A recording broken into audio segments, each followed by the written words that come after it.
Halo guys, welcome back to our channel Lentera Gentur. Seperti biasa, pada malam Jumat ini kita akan menceritakan kasus kriminal. Video kali ini kita akan menceritakan sebuah kisah pembunuhan yang sempat menggemarkan di Indonesia.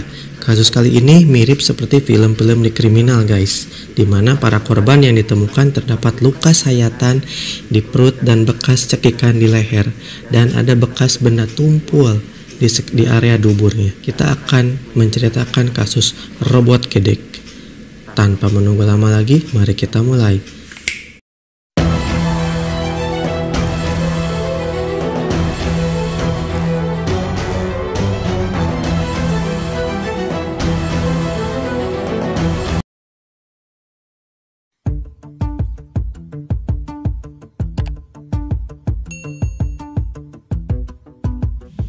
Robot gedek bukanlah nama yang sebenarnya. Nama aslinya adalah Siswanto. Robot gedek alias Siswanto lahir di Pekalongan, Jawa Tengah. Tahun 1965, Siswanto ini memiliki latar keluarga yang kurang mampu.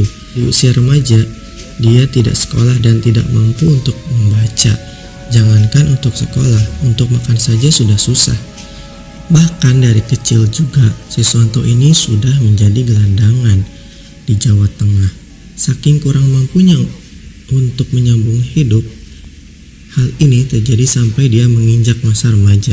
Seperti halnya dari daerah, Siswanto ini mengadu nasib ke Jakarta.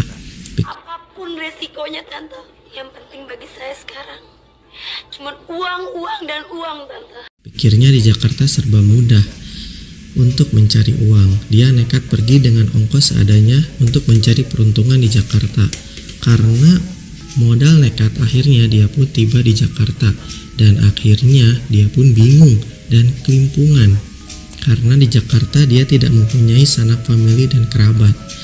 Hingga akhirnya dia bertemu dengan seorang ibu yang dia anggap sebagai ibu angkat.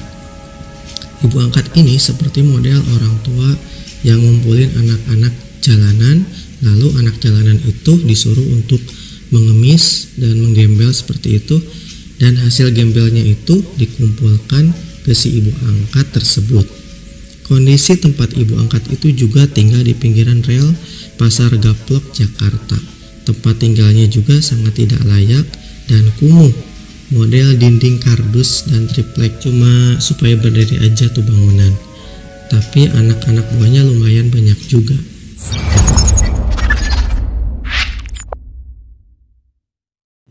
Si Siswanto ini dari kecil memang memiliki kelainan dari fisiknya. Dia berpostur bongkok, pendek, dan memiliki kelainan seperti penyakit saraf yang membuat dia sering menggeleng-gelengkan kepalanya seperti ini. Seperti itu. Nah, dari itulah mengapa Siswanto ini dipanggil dengan nama robot gedek, karena suka gedek-gedek seperti itu. Makanya disebut robot gedek karena kepalanya seperti robot, gedek-gedek seperti itu. Oke. Si robot gedek ini lama-kelamaan semakin tumbuh dan akhirnya mulai menyukai lawan jenis. Tapi karena fisiknya seperti itu, seperti yang barusan saya bilang, maka lawan jenis pun tidak ada yang mau. Karena hawa nafsu yang besar juga, akhirnya dia mencari pelampiasan untuk menyalurkan hasrat seksualnya pada anak-anak kecil. Pada tahun 1994, aksinya yang pertama kali dimulai dengan mengajak bocah gelandangan laki-laki untuk melakukan hal itu. Dia mulai merayu dan menjanjikan uang imbalan sebesar Rp1.000 atau bahkan Rp2.000. Pada saat itu, uang sebesar Rp1.000 atau Rp2.000, reaksi dari bocah-bocah gelandangan itu ada yang mau dan juga ada yang menolak. Si robot gedek ini berperan sebagai cowoknya dan si korban sebagai ceweknya. Awal mulanya semua berjalan mulus karena tidak ada yang menolak dan mau-mau saja. Terus bagaimana dengan anak yang menolak?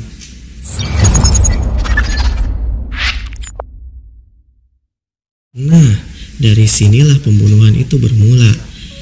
Ada salah satu anak yang diajak untuk begituan, si anak itu menolak. "Gak mau, gila kamu bang," kata si anak itu. Si robot gedek ini termasuk orang yang dituakan. di kalangan pengemis dan gelandangan bocah-bocah. Si anak itu terus menolak ajakan si robot gedek. "Oh, oke. Gak mau ya?" kata si robot gedek.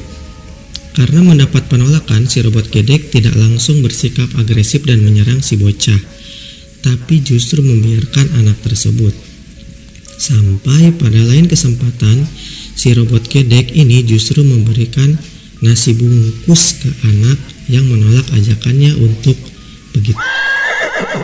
"Nih, buat lo nasi bungkus."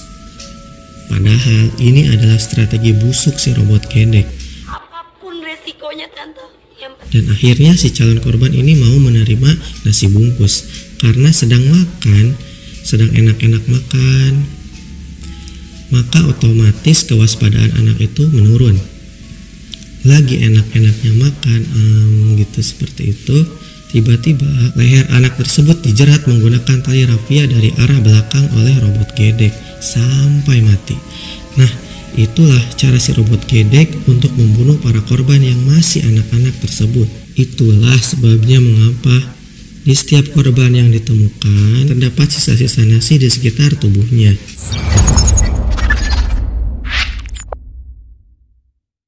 Tidak sampai di situ, setelah si bocah ini mati, lalu disodomilah bocah ini.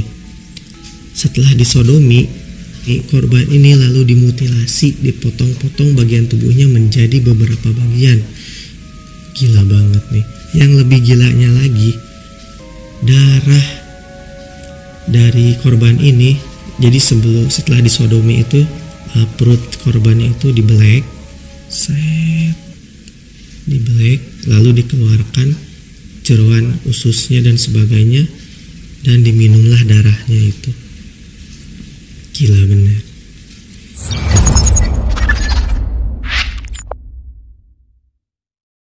Menurut pengakuan robot gedek, setelah meminum darah korban itu, dia merasa lebih kuat, lebih segar. Makanya dia suka meminum darah dari korban yang telah disodomi, karena menurut sugesti dia, setelah meminum darah itu dia menjadi lebih segar dan kuat.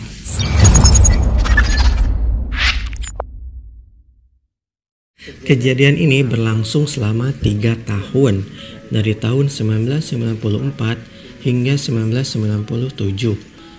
Hingga akhirnya polisi pun mengendus kasus ini. Awal mulanya ditemukan beberapa potongan mayat laki-laki menjadi beberapa bagian. Penemuan mayat ini di daerah Pondokopi, Jakarta Timur sampai ke Kemayoran, Jakarta Pusat. Tapi sayangnya polisi tidak menemukan petunjuk sama sekali.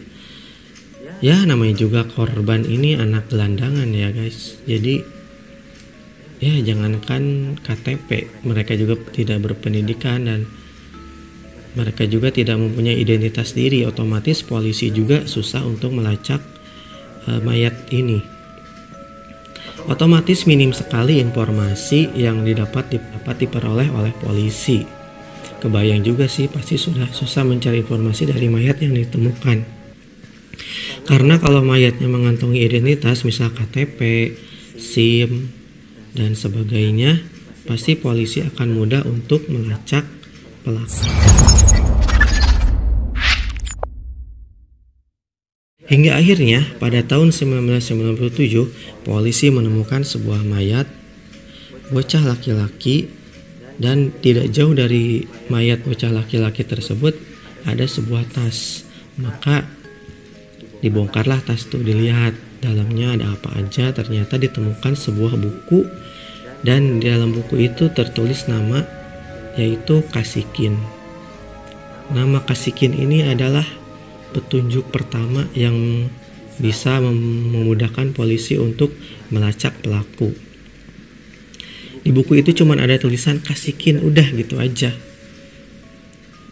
Gak ada alamat, gak ada nomor HP, dan gak ada petunjuk lain. Nah, akhirnya polisi pun melakukan penyelidikan di daerah sekitar ditemukannya mayat.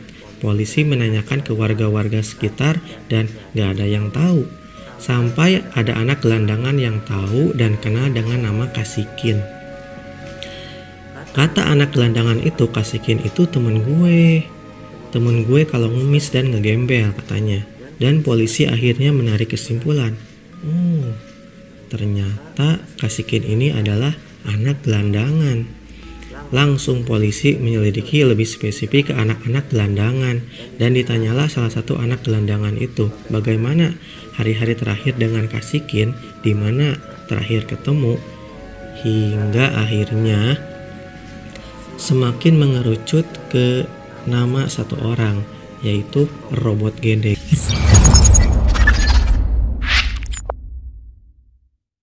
Robot Gedek ini mereka tuakan sebagai ketuanya gelandangan gitu ya. Jadi orang yang dituakan di anak-anak gelandangan ini mereka sebutnya abang Bang Robot Gedek seperti itu. Tapi polisi merasa kurang yakin karena menurut anak-anak gelandangan si Robot Gedek ini memiliki kekurangan fisik ya, seperti yang gue katakan tadi, yaitu kepalanya geleng-geleng seperti itu, badannya bongkok, jalannya pun tidak normal seperti itu. Tentu hal itu membuat ragu polisi bahwa Robot Gedek ini melakukan perbuatan seperti itu. Pada awalnya polisi pun tidak ada niat untuk menyelidiki si Robot Gedek ini. Sampai suatu ketika si anak gelandangan ini mengatakan bahwa si Kasikin ini terakhir kali melihat bersama dengan si Robot Gedek. Nah, dari situlah baru polisi yakin untuk menyelidiki Robot Gedek karena ada saksi yang melihat seperti itu. Polisi pun akhirnya melacak dan mencari keberadaan Robot Gedek ini. Dicarilah sampai dapat, hingga diperoleh info bahwa Robot Gedek sedang tinggal di rumah ibu angkatnya. Didatangilah rumah ibu angkatnya itu di Pasar Gapok, di sekitar situ pinggiran rel kereta api. Dan tanpa basa-basi polisi pun menanyakan keberadaan Robot Gedek. Dan ternyata Robot Gedek tidak ada di situ. Hingga akhirnya diperoleh informasi bahwa Robot Gedek ini sudah pulang ke Jawa Tengah. Polisi pun langsung bergerak cepat berbekal info dari ibu angkatnya bahwa Robot Gedek ini pergi ke Jawa Tengah. Polisi menemukan si Robot Gedek ini berada di stasiun Tegal sedang mengemis. Sebetulnya pas polisi sampai di stasiun Tegal dan melakukan pencarian, posisi si Robot Gedek ini hanya duduk saja sambil mengemis, dan polisi lalu lalang saja tidak ngeh bahwa Robot Gedek ini sedang mengemis di situ. Dan juga si Robot Gedek ini memang tidak tahu bahwa dia itu sedang dicari oleh polisi. Sampai pada suatu ketika si Robot Gedek ini berdiri ingin berpindah tempat. Nah, dari situlah polisi mengetahui bahwa Robot Gedek ini sedang ada di stasiun Tegal, dan melihat fisiknya Robot Gedek ini yang kalau jalan tidak normal, badannya bongkok, terus kepalanya yang gedek-gedek seperti itu. Dari situlah polisi tahu bahwa Robot Gedek ini ada di stasiun Tegal. Bawalah ke Jakarta. Dalam perjalanan, si Robot Gedek ini diinterogasi. Selama perjalanan ke Jakarta, si Robot Gedek ini akhirnya mengakui bahwa dialah yang membunuh anak-anak bocah gelandangan itu. Sampainya di Jakarta, si Robot Gedek ini kembali lagi diinterogasi. Berapa anak yang kamu bunuh? Bagaimana cara kamu membunuhnya? Di mana kamu membuang mayatnya? Begitulah kurang lebih kata polisinya. Lalu si Robot Gedek ini pas sampai di Jakarta hanya diam 1000 bahasa. Dia gak mau ngomong. Dia cuma diem aja, mingkem aja gitu. Hingga akhirnya nyeletuklah si Robot Gedek ini. Sedih dulu kopi sama rokok, baru deh gue mau ngomong. Begitulah kata dia. Oke. Geblek banget.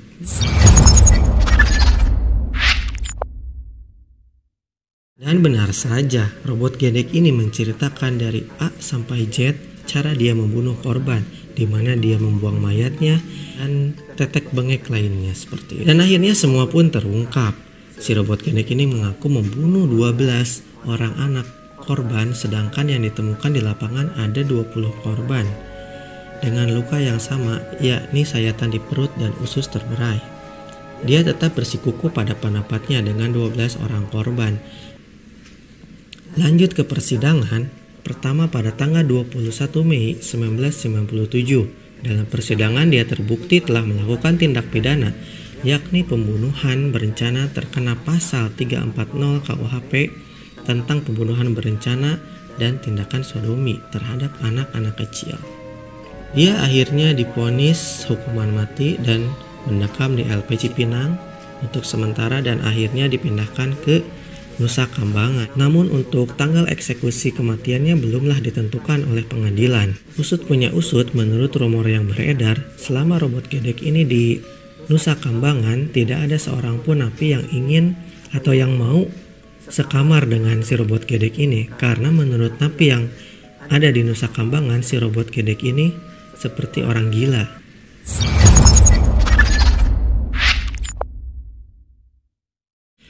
Selama mendekam di Nusa Kambangan, dia hanya menunggu waktu kapan dieksekusi. Ada salah satu dari napi yang menjadi temannya robot gedek bilang ke dia, "Bang, bentar lagi lu mati lu. Tanggal eksekusi lu udah turun."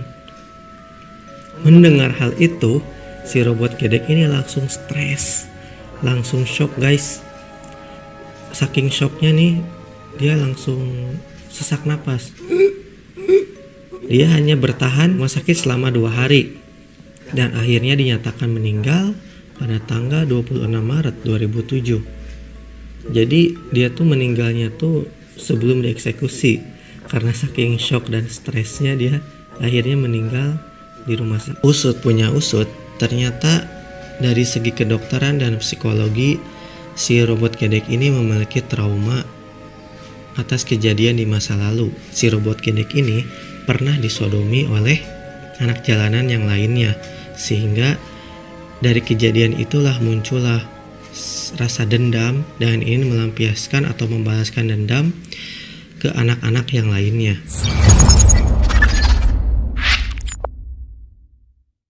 Dari cerita sepak terjang robot gedek ini, kita dapat mengambil pelajaran. Ternyata masa lalu, pengalaman, dan latar belakang seseorang itu dapat membentuk kepribadian di masa sekarang. Seperti di kasus robot gedek ini, pengalaman pahit dari kurangnya pendidikan, norma agama, dan kekurangan ekonomi menyebabkan dia hidup tidak ada akhlak dengan menyodomi dan membunuh layaknya hewan.